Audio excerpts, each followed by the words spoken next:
أعوذ بالله من الشيطان الرجيم. بسم الله الرحمن الرحيم. الحمد لله وكفى والسلام على عباده الذين اصطفى. أما بعد فأعوذ بالله من الشيطان الرجيم. بسم الله الرحمن الرحيم. میرے عزیز بھائیوں اور دوستوں، آج کا میرا جو ٹاپک ہے، عنوان ہے، وہ ہے کلمہ طیبہ کا پیغام، کہ کلمہ طیبہ ہم سے کیا چاہتا ہے، کلمہ طیبہ کیا ہے۔ آئیے برادران اسلام، آپ کو معلوم ہے کہ انسان دائرہ اسلام میں ایک کلمہ پڑھ کر داخل ہوتا ہے، اور وہ کلمہ بھی کچھ بہت زیادہ لمبا چوڑا نہیں ہے، صرف چند لفظ ہیں: لا الہ الا اللہ محمد رسول اللہ۔ فرمایا اس کلمے کے معنی کیا ہے کہ اللہ کے سوا کوئی معبود نہیں، محمد صلی اللہ علیہ وسلم اللہ کے رسول ہیں۔ میرے دوستوں، ان الفاظ کو زبان سے ادا کرتے ہی آدمی کچھ سے کچھ ہو جاتا ہے۔ پہلے کافر تھا، اب مسلمان ہو گیا، پہلے ناپاک تھا، اب پاک ہو گیا، پہلے خدا کے غضب کا مستحق تھا، اب خدا کا پیارا ہو گیا، پہلے دوزخ میں جانے والا تھا، اب جنت کا دروازہ اس کے لیے کھل گیا۔ اور بات صرف میرے دوستوں اتنی ہی نہیں ہے، آگے میں آپ کو چلیے میں آپ کو بتاتا چلوں، اس کلمے کی وجہ سے آدمی اور آدمی میں بڑا فرق ہو جاتا ہے۔ جو اس کلمے کے پڑھنے والے ہیں وہ ایک امت ہوتے ہیں، اور جو اس سے انکار کرتے ہیں وہ دوسری امت ہوتے ہیں۔ میرے دوستو، باپ اگر کلمہ پڑھنے والا ہے اور بیٹا اس سے انکار کرتا ہے، گویا باپ نہ رہا اور بیٹا نہ رہا۔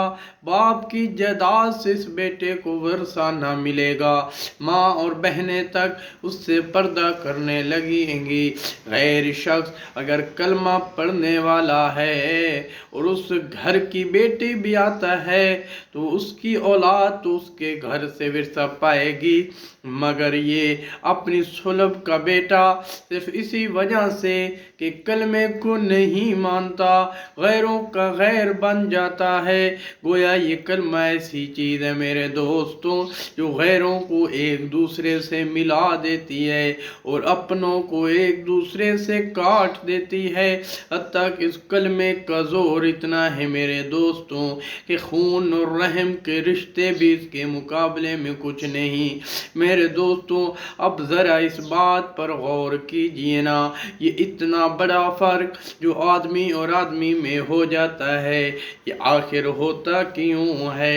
کلمے میں کیا ہے؟ کلمے میں کیا خصوصیات ہے؟ صرف چند حروف ہی تو ہیں، لام الف ہا میم وا سین، اور ایسے ہی 2-4 حروف، اور ان حرفوں کو اگر ملا کر منہ سے نکال دیا جائے تو بن جائے گا۔ میرے دوستوں، کیا بن جاتا ہے؟ جادو کیا ہو جاتا ہے کہ آدمی کی کایا پلٹ جاتی ہے۔ آدمی اور آدمی میں کیا بس اتنے سی بات سے زمین و آسمان کا فرق ہو سکتا ہے۔ میرے دوستوں، میں نے بات کی ہے کہ اگر بیٹا کلمہ پڑھنے والا نہیں تو غیر ہو جاتا ہے، کیوں؟ یہ اگرچہ کوئی شرعی حکم نہیں ہے کہ کافر بیٹے سے بھائی سے ماں اور کافر بھائی سے بہن پردہ کرے، مگر عملاً میرے دوستوں اور بھائیوں، ایمانی غیرت رکھنے والی مسلمان خواتین اکثر ایسے بھائیوں اور بیٹوں کا منہ تک دیکھنا پسند نہیں کرتی۔ تو میرے دوستوں، بات یہ ہے، تم ذرا سمجھ سے کام لوگے تو تمہاری عقل خود کہہ دے گی کہ فقط منہ کھولنے اور زبان ہلا کر چند حرف بول دینے کی اتنی بڑی تاثیر نہیں ہو سکتی۔ بت پرست مشرک تو ضرور سمجھتے ہیں کہ بس ایک منتر پڑھ دینے سے پہاڑ ہل جائے گا، زمین شق ہو جائے گی اور چشمے ابلنے لگیں گے، چاہے منتر کے معنی کی کسی کو خبر نہ ہو، کیونکہ وہ سمجھتے ہیں کہ ساری تاثیر بس حرفوں میں ہے۔ وہ زبان سے نکلے اور طلسمات کے دروازے کھل گئے، مگر اسلام میں یہ بات نہیں ہے۔ یہاں اصل چیز معنی ہے، الفاظ کی تاثیر معنوں سے ہے۔ میرے دوستوں، معنی اگر نہ ہو اور وہ دل میں نہ اترے اور ان کے زور سے تمہارے خیالات، تمہارے اخلاق اور تمہارے اعمال نہ بدلیں تو تیرے نعرے الفاظ بول دینے سے کچھ بھی اثر نہیں ہوگا۔ اس بات کو میں ایک چھوٹی سی مثال سے سمجھانا چاہتا ہوں۔ میرے دوستوں، فرض کرو تمہیں سردی لگتی ہے، اگر تم زبان سے روئی لحاف پکارنا شروع کر دو تو سردی بند نہ ہوگی، چاہے تم رات بھر 1,00,000 تسبیح روئی لحاف کی پڑھ ڈالو، اگر لحاف میں روئی بھروا کر اوڑھ لوگے تو سردی لگنی بند ہو جائے گی۔ میرے دوستوں، فرض کرو کہ تمہیں پیاس لگ رہی ہے، اگر تم صبح سے شام تک پانی پکارتے رہو تو پیاس نہ بجھے گی۔ ہاں، پانی کا ایک گھونٹ لے کر پی لوگے تو کلیجے کی ساری آگ فوراً ٹھنڈی ہو جائے گی۔ فرض کرو تم کو نزلہ بخار ہو جاتا ہے، اس حال میں اگر بنفشہ گوں زبان میرے دوستوں کی تسبیح پڑھنی شروع کر دو گے تو نزلے بخار میں کچھ بھی کمی نہیں ہوگی۔ ان دواؤں کا جو شاندہ بنا کر پی لوگے تو بخار خود بھاگ جائے گا۔ بس یہی حال کلمہ طیبہ کا بھی ہے، فقط 6-7 لفظ بول دینے سے اتنا بڑا فرق نہیں ہوتا میرے دوستوں کہ آدمی کافر سے مسلمان ہو جائے، ناپاک سے پاک ہو جائے، مردود سے محبوب ہو جائے، دوزخی سے جنتی بن جائے۔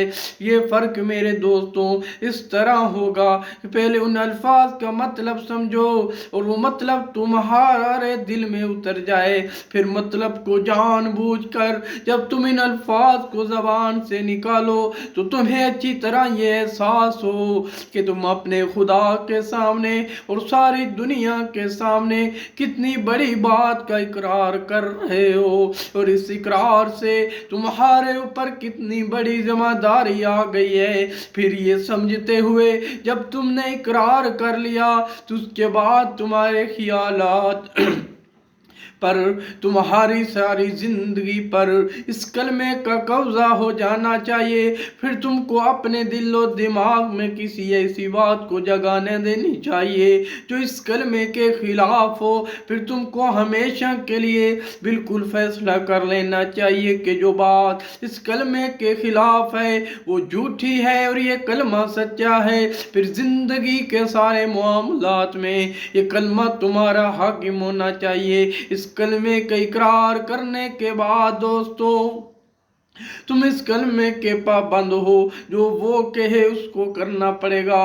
اب تم کافروں کی طرح آزاد نہیں رہے کہ جو چاہو کرو، نہیں دوستو، جو یہ کلمہ کہے گا اس کو کرنا پڑے گا، اور جس سے یہ کلمہ روکے گا، منع کرے گا، اس سے رک جانا ہے، اس کو چھوڑ دینا پڑے گا۔ اس طرح کلمہ پڑھنے سے آدمی مسلمان ہوتا ہے۔ وہ اس طرح کلمہ پڑھنے کی وجہ سے آدمی اور آدمی میں اتنا بڑا فرق ہوتا ہے جس کا ذکر میں نے ابھی بھی تم سے کیا، اور اب میں تمہیں کلمے کا مطلب کیا ہے اور اس کو پڑھ کر آدمی کس چیز کا اقرار کرتا ہے اور اس کا اقرار کرتے ہی آدمی کس چیز کا پابند ہو جاتا ہے بتاتا ہوں۔ اور دوستو، کلمے کے معنی یہ ہے کہ اللہ کے سوا کوئی معبود نہیں ہے، کوئی خدا نہیں ہے، اور محمد صلی اللہ علیہ وسلم اللہ اللہ کے رسول ہیں۔